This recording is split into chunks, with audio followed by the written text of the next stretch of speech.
அனைவருக்கும் எஸ்பி ஸ்லோகாஸின் இனிய வணக்கம். தேவி நாராயணியத்தில் தசகம் 10 1 முதல் 5 வரையிலான ஸ்லோகங்களும் அதன் அர்த்தங்களும் இந்த பதிவில் நாம் பார்க்கலாம்.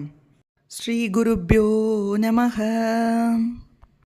ததோ விமானாதஜ விஷ்ணுருத்ராஹாம் त्वद्गोपुरद्वार्यवरुह्य सद्यः स्त्रियकृता दीवितवेचयैव सविस्मयास्त्वन्निकटं समीयुः. தேவியை தரிசிக்க வேண்டும் என்ற ஆவலுடனும் சந்தோஷத்துடனும் கோபுர துவாரம் அருகில் வந்தனர் மும்மூர்த்திகள். அவர்களை யாரும் தடுத்து நிறுத்தவில்லை.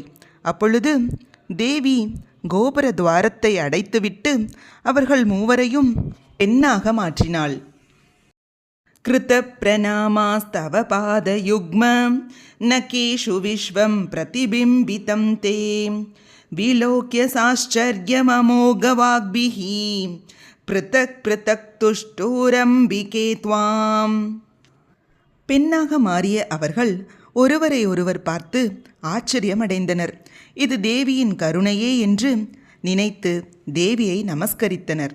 அப்பொழுது கண்ணாடி போன்ற அன்னையின் பாத நகத்தில் பிரம்மாண்டங்களையும் பிரம்மாதி தேவர்கள் மூவரையும் அண்ட சராசரங்களையும் இந்திரன், வாயு, அக்னி, நாரதர், மேருமலை மற்றும் தாமரை மலரில் நான்முகனை சத்தியலோகத்திலும் விஷ்ணுலோகத்தில் ஆதிசேஷன் மேல் மகாவிஷ்ணுவையும் கைலாயத்தில் ருத்ரனையும் மற்றும் மதுகைடபர்கள் ஆகிய அனைத்தையும் கண்டு ஆச்சரியமடைந்தனர். அன்னையின் பாத தரிசனத்தில் அற்புதங்களை கண்டபடியே 100 வருடங்கள் ஆயிற்று. ஒரு நாள் மகாவிஷ்ணு தேவியை துதிக்கத் தொடங்கினார். மூல பிரகிருதியாகிய தேவியே, உனக்கு நமஸ்காரம். சித்தியும் நீயே, விருத்தியும் நீயே. உனக்கு நமஸ்காரம். உன் பாதத்தில் கண்ட காட்சியினால் நீயே சர்வ பிரபஞ்ச ஸ்வரூபிணி என அறிந்தேன். மதுகைடபரிடமிருந்து எங்களை காப்பாற்றியது நீ அல்லவா? உன்னுடைய இருப்பிடமான மணித்வீபத்திற்கு வந்ததும் எங்களுக்கு ஏற்பட்ட பரமானந்தத்தை எப்படிப்பட்டது என்று சொல்ல முடியாது. அது எல்லையில்லாத ஒரு ஆனந்தம். உன்னுடைய தரிசனம் மகா பெருமையுடையது. நாங்கள்தான் மும்மூர்த்திகள் என நினைத்திருந்தோம். ஆனால் உன் நகத்திலே மும்மூர்த்திகளை பார்த்தோமே, அவர்கள் வேறு நாங்கள் வேறா? எல்லாம் ஒன்றா? எங்களுக்கு ஒன்றுமே புரியவில்லையே. இதை எப்படி தெரிந்து கொள்வது?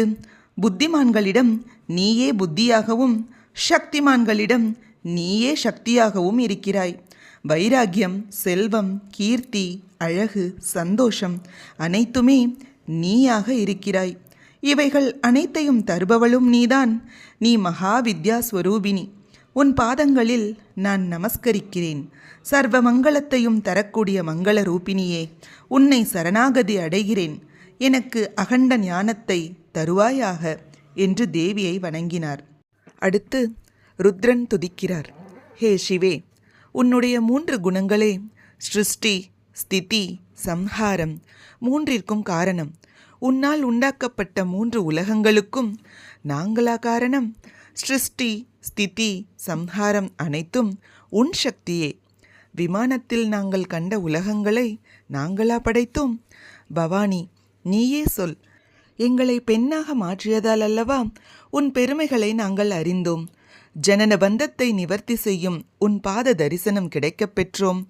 யாகம் செய்வதாலோ, தவம் செய்வதாலோ, சமாதி நிஷ்டைகளினாலோ ஒருவன் முக்தி அடைய முடியாது. ஆனால் உன் பாதத்தை அலம்பிய நீரை உட்கொள்பவனுக்கு நிச்சயம் முக்தி கிடைக்கும். அதனால் உனக்கு என்னிடம் கொஞ்சமாவது கருணை இருந்தால் நவாக்ஷர மந்திரத்தை எனக்கு உபதேசம் செய். என்னை கரையேற்றுவாய் என வேண்ட அன்னையும் உபதேசம் செய்தாள். ருத்ரரும் காமத்தை போக்கி மோட்சத்தை அளிக்கும் அந்த நவாக்ஷரி மந்திரத்தை பீஜாக்ஷரத்துடன் பேரானந்தத்துடன் ஜெபிக்க ஆரம்பித்தார். அடுத்து பிரம்மன் துதிக்கிறார். ஹே அம்ப, 4 பிரிவினை உடைய சர்வ பிரபஞ்சத்தையும் உன் கடைக்கண் பார்வையில் உண்டாக்கும் சக்தி கொண்டவள் நீ. என்னிடம் எதற்கு படைக்கும் தொழிலை தர வேண்டும்? உனக்கு சாமர்த்தியம் இல்லையா? மதுகைடவர்கள் யுத்தத்தில் விஷ்ணுவால் தன்னை காத்து கொள்ள முடிந்ததா? அல்லது ருத்ரரால் கொல்ல முடிந்ததா? நீதானே எங்களை காத்து அவர்களை கொன்றாய். நீ ஜனனம் மரணம் இல்லாத ஆதி என்பது உண்மைதான். ஆனால் தனக்கு மேல் ஒரு கடவுள் இல்லாதவராகவும் நித்யானந்தராகவும் இருக்கும் பரமசிவன் உன் லீலா வினோதங்களை ஆனந்தமாக பார்க்கிறார் என்று மெஞ்ஞானிகள் கூறுகிறார்கள். மாயா ஸ்வரூபிணியான நீயும் மாயாதீதரான பரமசிவனையும் தவிர மூன்றாவதாக யாரும் இல்லை என்பதே உண்மை. ஆனால் இது வேத வாக்கியத்தை பொய்யாக்குகிறதோ என்ற சந்தேகம் வருகிறது. வேதம் பரமசிவமானது, ஏகமேவாத் வீதியம் என்று சொல்கிறது. பிரம்மம் ஒன்றுதான் என்று சொல்கிறது. அப்படியானால் அது நீயா, பரமசிவமா? நீ ஆனா பெண்ணா? அப்பொழுது அன்னை சொல்கிறாள், நீங்கள் உள்ளே வரும்போது என்னை தேவி என்ற உணர்வோடு சக்தியாக பார்க்கிறீர்கள். என்னை சிவன் என்ற உணர்வோடு வந்திருந்தால் சிவனாக பார்த்திருப்பீர்கள். இந்த உண்மையை உங்களுக்கு உணர்த்தவே இந்த நாடகம். சிவனும் சக்தியும் ஒன்றே என்று சொன்னாள். உலக சிருஷ்டி ஆரம்பிக்கும் காலத்தில் பிரம்மா அன்னையின் ஆணைப்படி ஆணாகவோ பெண்ணாகவோ படைக்கிறார். சிருஷ்டியில் பேதம் இருக்கிறது. ஆனால் இறுதியில் லயமடையும் போது ஆண் பெண் என்ற வித்தியாசம் இல்லை. அனைத்தும் ஒன்றே. இறந்த பின் செய்யும் சிரார்த்தங்களில் கூட ஆண் பெண் இருவருக்கும் மந்திரங்கள் ஒன்றே. அறியாமையே பேதத்திற்கு காரணம். நுதி பிரசன்னா நிஜ சர்க சக்திம் மகாசரஸ்வத்யபிதாமஜாய ரக்ஷார்த்த சக்திம் ஹரயே மகாலக்ஷ்மியாக்யாம் சலீலா நிரதே ததாத்த. பிரம்மாவிற்கு சிருஷ்டிக்கும் சக்தியை அன்னை தருகிறாள். அந்த சிருஷ்டி சக்தியின் பெயர் சரஸ்வதி. அவள் ரஜோகுணமுடையவள். இவளை உன் மனைவியாக கொண்டு உற்பத்திக்கு காரணமான உத்பீஜம், அங்கஜம், ஏகஜம், சராயுஜம் ஆகிய 4 வகை பீஜங்களை தந்து சத்தியலோகம் சென்று கால கண்ம சுபாவங்களுக்கு ஏற்ப சிருஷ்டியை தொடங்கு. நம்முடைய அடுத்த ஜென்மத்தை நாம் தான் நிச்சயிக்கிறோம் என்பது இதில் தெரிகிறது.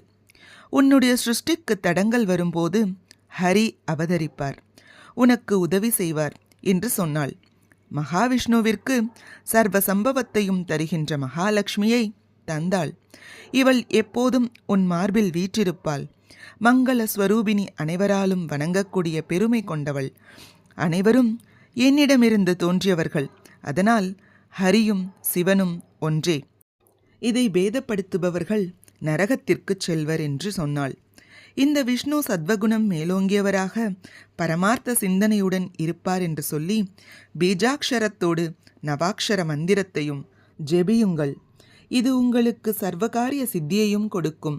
என் முக்குணத்திலிருந்து தோன்றிய நீங்கள் எல்லோராலும் பூஜிக்க தக்க கடவுள் ஆவீர்கள் என்று சொன்னாள். கௌரி மகாகால்யபிதாம் ச தத்வாம் சம்ஹார சக்திம் கிரிஷாய மாதஹ நவாக்ஷரம் மந்திரமுதீரயந்தி பத்தாஞ்சலிம் ஸ்தான் ஸ்மிதபூர்வமாத. மகாகாளி கௌரி என்னும் சக்தியை சிவனுக்கு கொடுத்து கைலாயம் சென்று அவளுடன் இருப்பாயாக. ரஜஸ் ஸ்தவ குணங்கள் உம்மிடம் இருந்தாலும் நீர் தமோகுணம் மேலிட்டவராகவே இருப்பீர். ஸ்ருங்கார லீலைகளில் ரஜோகுணமும் அசுரவதத்தில் தமோகுணமும் தபஸ் செய்கையில் சத்வகுணமும் கொள்ளல் வேண்டும். உன்னிடம் சகுணையாகவும் நிர்குணையாகவும் நான் இருப்பேன். ஆனால் நான் எதற்கும் காரணமாக மாட்டேன். உங்களுக்கு ஏதேனும் இடையூறு வரும் காலத்தில் நீங்கள் என்னை நினைத்தவுடன் நான் வருவேன். ஆதி புருஷரையும் என்னையும் நினைத்தால் காரியம் சித்தியாகும் என்று சொல்லி மறைந்தாள். மதுகைடபர் வதத்தில் விஷ்ணுவிற்கு சக்தி தந்தது மகாகாளிதான். அது தமோகுண சக்தியான புவனேஸ்வரி அவதாரம். ஆனால் இப்பொழுது சிவனுக்கு கொடுத்திருக்கும் மகாகாளி கௌரி புவனேஸ்வரியின் அம்சம். அம்சத்தில் அவதாரத்தை விட சக்தி குறைவுதான். பிரம்மன் ஹரே ருத்ரமதீய சக்தி த்ரயேன தத்தேன சுகம் பவந்தஹ பிரம்மாண்ட சர்க்கஸ்திதி சம்ஹ்ருதிஷ்ச குர்வந்து மே சாசனயா வினீதாக. பிரம்மாவிற்கு உற்பத்தி, விஷ்ணுவிற்கு காத்தல், ருத்ரனுக்கு அழித்தல் ஆகிய தொழில்களை தந்தாள். இவர்கள் அன்னையின் கட்டளைகளை செய்பவர்களே அன்றி சுதந்திரமானவர்கள் அல்லர். தன்னிச்சையாக எதையும் செய்ய முடியாது. அனைத்தும் அன்னையின் சக்தியே. நம்முடைய கண், காது, வாய், மூக்கு போன்ற எதுவும் அதனதன் வேலைகளை செய்ய சக்தி வேண்டும். தேவியின் அருள் வேண்டும். இல்லையென்றால் எதுவும் இயங்காது. இதுவே இதன் பொருளாகும். இது போன்ற ஆன்மீக பதிவுகளுக்கு மறக்காம நம்ம சேனலை சப்ஸ்கிரைப் பண்ணுங்க. நல்லதே நடக்கட்டும், நன்மையை பிறக்கட்டும். நன்றி, வணக்கம்.